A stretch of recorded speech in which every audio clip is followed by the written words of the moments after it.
Hi dears, എല്ലാവർക്കും സുഖമാണല്ലോ. എല്ലാവർക്കും ദാസേട്ടൻ കിച്ചണിലേക്ക് സ്വാഗതം. ഇന്നത്തെ എൻ്റെ റെസിപ്പി ഒരു ചിക്കൻ ചാപ്സാണ്. ഒരു പഴയകാല രുചിക്കൂട്ടാണ്. വീഡിയോ ഇഷ്ടപ്പെട്ട് കഴിഞ്ഞാൽ ഒന്ന് ലൈക്ക് ചെയ്യുക. പിന്നെ ആദ്യമായിട്ട് കാണുന്നവരുണ്ടെങ്കിൽ ഒന്ന് സബ്സ്ക്രൈബ് ചെയ്ത് ആ ബെല്ലൈക്കൺ അമർത്തി ഓൾ എന്ന ഓപ്ഷൻ കൂടി ഒന്ന് കൊടുക്കണേ. അതിനായിട്ട് ഞാൻ ഇവിടെ ഒരു 3/4 കിലോ ചിക്കൻ എടുത്തിട്ടുണ്ട്. ഇറച്ചി ഇതുപോലെ നമ്മൾ കട്ട് ചെയ്തിട്ടുണ്ട്. അല്പം വലിപ്പത്തിലാണ്. അപ്പോൾ അതിനുവേണ്ടി ഞാനിവിടെ ഒരു 3 വലിയ സവോള, ഒരു 2 തക്കാളി വലുത്, ഒരു 3 പച്ചമുളക്, ഒരല്പം വലിയ കഷ്ണം ഇഞ്ചി പൊടിയായി അരിഞ്ഞത്, പിന്നെ ഒരു 10 വെള്ളുള്ളി എടുത്തിട്ടുണ്ട്. അപ്പോൾ നമുക്കിതിൽ സവോളയും തക്കാളിയും അത്യാവശ്യം കൂടുതൽ വേണം. ചാപ്സിലേക്ക് ഗ്രേവിക്ക് അതാണ് അതിൻ്റേതായ ടേസ്റ്റ് വരിക.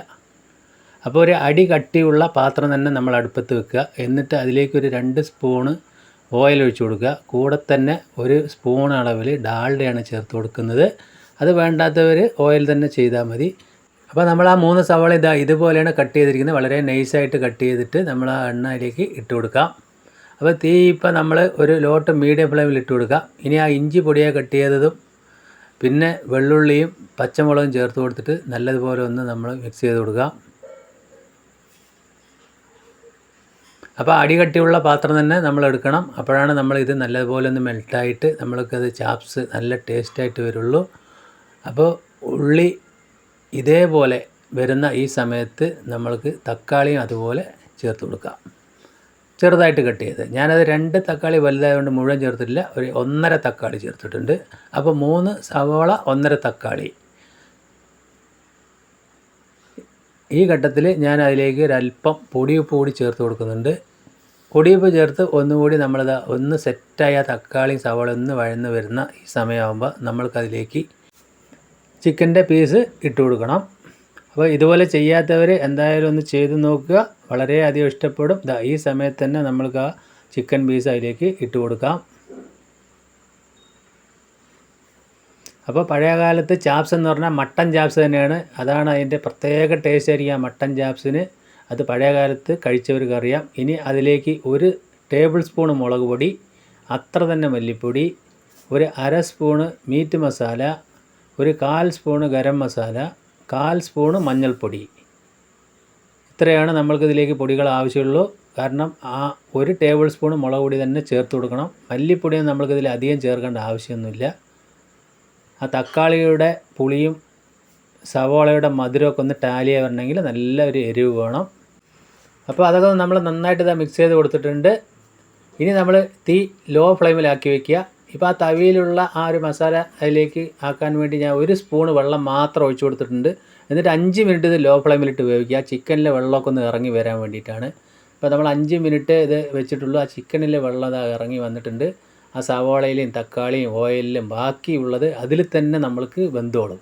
അപ്പോൾ വെള്ളം ഇറങ്ങിയതിന് ശേഷം നമ്മളിത് flame low to medium flame ആക്കിയിട്ട് ഒരു 15 മിനിറ്റോളം അടച്ചു വെച്ച് വേവിക്കണം. ഇടയ്ക്കൊന്ന് ഇളക്കി കൊടുത്താൽ മതി. 15 മിനിറ്റ് കഴിഞ്ഞ് നോക്കുമ്പോൾ നമ്മൾ എണ്ണയൊക്കെ തെളിഞ്ഞ് നല്ല സെറ്റായിട്ട് വന്നിട്ടുണ്ട്. ചിക്കൻ ഒന്നുകൂടി അല്പം കൂടി ഒന്ന് വേവാനുണ്ടാവും. എന്നാലും നമ്മളെ എണ്ണ തെളിഞ്ഞ് ആ സവോളയും തക്കാളിയൊക്കെ ശരിക്കും നല്ലതുപോലെ അലിഞ്ഞ് ചേർന്നുണ്ട്. നമുക്ക് കാണുമ്പോൾ തന്നെ അറിയാൻ പറ്റും. ചിക്കനൊക്കെ ഒരുവിധം നന്നായി വന്നിട്ടുണ്ട്. ഇനി അതിലേക്ക് ഒരു 3/4 സ്പൂൺ അളവിൽ കുരുമുളക് പൊടി കൂടി ചേർത്ത് കൊടുക്കണം. അതാണ് അതിൻ്റെ കറക്റ്റായ എരിവ് പാകം. അപ്പോൾ കുരുമുളക് പൊടിയിലും ആ മുളക് പൊടിയിലും നല്ല ഒരു എരിവും നല്ലൊരു ടേസ്റ്റും ഉണ്ടാവും. ഇപ്പോൾ നമ്മൾ കണ്ടില്ല, അതിൽ വെള്ളമൊന്നും ചേർക്കാതെ തന്നെ നമ്മൾ ആ തിക്നെസ്സിൽ. ഇപ്പോൾ ഞാൻ ഉപ്പ് നോക്കിയിട്ടുണ്ട്. ഉപ്പ് പോരാകിയിട്ട് കുറച്ചുകൂടി ഉപ്പ് ചേർത്ത് കൊടുക്കുന്നുണ്ട്. അതുകൂടി ചേർത്ത് നല്ലതുപോലെ ഒന്ന് മിക്സ് ചെയ്യുക. അപ്പോൾ നമ്മൾക്ക് കാണുമ്പോൾ തന്നെ അറിയാൻ പറ്റും അതിൻ്റെ ആ ഗ്രേവിയുടെ തിക്നെസ്. ഇനി ഒരുപാട് ഇത്തിരി ലൂസ് വേണമെന്നുള്ളവർ വേണമെങ്കിൽ അല്പം ചൂടുവെള്ളം ഒന്ന് ചേർത്ത് കൊടുത്താൽ മതി. ഇനി നമുക്ക് 2-3 മിനിറ്റ് കൂടി ഒന്ന് അടച്ചു വെക്കണം. ഇപ്പോൾ ആണ് നമുക്ക് കൃത്യമായിട്ട് എല്ലാം റെഡി ആയിട്ടുണ്ട്. അപ്പോൾ ഇതേപോലെ ചെയ്യാത്തവർ എന്തായാലും ഒന്ന് ചെയ്ത് നോക്കുക. അപ്പോൾ ചാപ്സ് എങ്ങനെയാണെന്നുള്ളത് നമ്മൾക്ക് ഇപ്പോൾ അറിഞ്ഞു. ഇതേപോലെയാണ് പഴയ കാലത്ത് ചാപ്സ് ഉണ്ടാക്കാറ്. നിങ്ങൾ എന്തായാലും ഒന്ന് ചെയ്ത് നോക്കുക. മട്ടനായാലും ചിക്കനായാലും ഒക്കെ ഇത് നല്ലൊരു ടേസ്റ്റ് ആയിരിക്കും. ഈ സമയം നമുക്ക് 1 കൈപ്പിടി മല്ലിയില അതിലേക്ക് നല്ലതുപോലെ ചേർത്ത് കൊടുക്കുക. അപ്പോൾ എന്തായാലും ഇതുപോലെ ഒന്ന് ട്രൈ ചെയ്ത് നോക്കുക. പൊറോട്ടയ്ക്കും ചപ്പാത്തിൻ്റെ കൂടെ നല്ല സൂപ്പറായിരിക്കും ഇത്. അപ്പോൾ ഈ സമയത്ത് ഞാനൊരല്പം കൂടി ഓയിൽ ഒരു സ്പൂൺ ഒഴിച്ചു കൊടുത്തിട്ടുണ്ട്. ഇനി ഞാൻ അതിൻ്റെ ഫ്ലെയിം ഓഫ് ആക്കുകയാണ്. അപ്പോൾ ഇനി നമ്മളൊരു അല്പം ചൂടാറിയതിന് ശേഷം ഇത് സെർവ് ചെയ്യാം. അപ്പോൾ ഞാനത് വേറൊരു പാത്രത്തിലേക്ക് വിളമ്പി കാണിച്ചു തരാം. അപ്പോൾ നമ്മളെ അടിപൊളി ചിക്കൻ ചാപ്സ് ഇവിടെ റെഡി ആയിട്ടുണ്ട്. എൻ്റെ വീഡിയോ നിങ്ങൾക്ക് എല്ലാവർക്കും ഇഷ്ടപ്പെട്ടെന്ന് വിശ്വസിക്കുന്നു. ഇഷ്ടപ്പെട്ട് കഴിഞ്ഞാൽ ഒന്നുകൂടി പറയുന്നു, ലൈക്ക് ചെയ്യണേ. പിന്നെ ഫ്രണ്ട്സിനും ഫാമിലിക്കും ഒന്ന് ഷെയർ ചെയ്ത് തന്നെ സപ്പോർട്ട് ചെയ്യുക. ഞാനിന്നത് പൊറോട്ടയുടെ കൂടെ തന്നെയാണ് കഴിക്കുന്നത്. പൊറോട്ടയും ചാപ്സാണ് ഏറ്റവും നല്ലൊരു കോമ്പിനേഷൻ. വീണ്ടും നല്ല വീഡിയോ ആയിട്ട് കാണാം. Thank you.